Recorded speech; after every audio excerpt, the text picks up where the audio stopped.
Hi, I'm Elvin Reyes. And I am Jay Banyaga. Welcome to our migrant video interview series.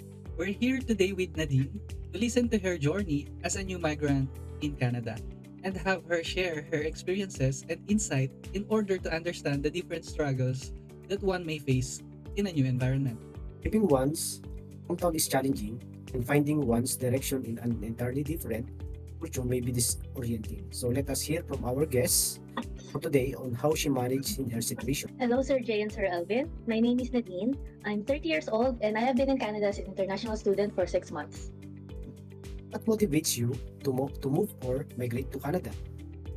The biggest motivation that I have in moving to Canada is having a new opportunity for studies because I felt like I've been stagnant in my knowledge and my work ever since the pandemic happened. So I took the opportunity. Aside from that, I felt like I've been staying in a toxic environment for too long. What was the most difficult aspect of moving to a new environment? I would have to say the most difficult aspect is finding out the ways how to get around the area because since this is a new environment for me, I don't know the different modes of transportation. So I had to ask from those who are already familiar with this place. And the second one is finding work because as an international student, I'm allowed to work part time. So finding work has been hard for me. I applied in different kinds of work until I found the place that I'm working now. And what are the benefits and drawbacks of relocating or migrating to another location? For the benefits, I would have to say two benefits: growth and multiculturalism. For growth, I felt like as a person I grew in my knowledge and in my interactions with the different people around me. I learned new skills, I learned new ideas that I never encountered before. And multiculturalism, I was exposed to different kinds of cultures and I realized how unknowing I really am in how the world works. The second, for the drawbacks, I would have to say investment because you're required to invest a huge financial investment in this area. If you don't have any financial investments prepared, it's very hard. And the distance from the family, it's hard to be very far away from them because it's what's familiar and comfortable. So, has your life changed for the better in comparison to how it was before?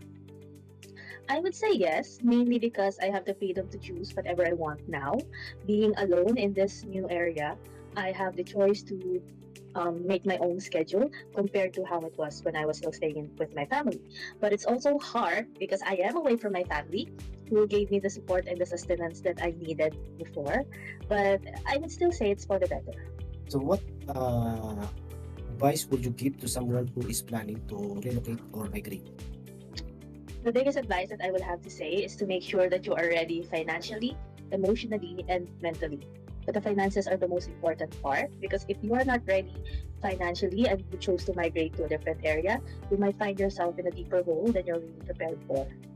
Thank you, Nadine. We are grateful for your time and insight provided for our migrant interview series. We wish you well on your future endeavors. To our teacher and classmate, this has been our latest video on this series. These experiences and personal struggles allow us to have a novel perspective on the various situations of migrants in different parts of the world. As we go further in our lives, let us an open mind and heart to understand and support each other despite the distance and difference as human.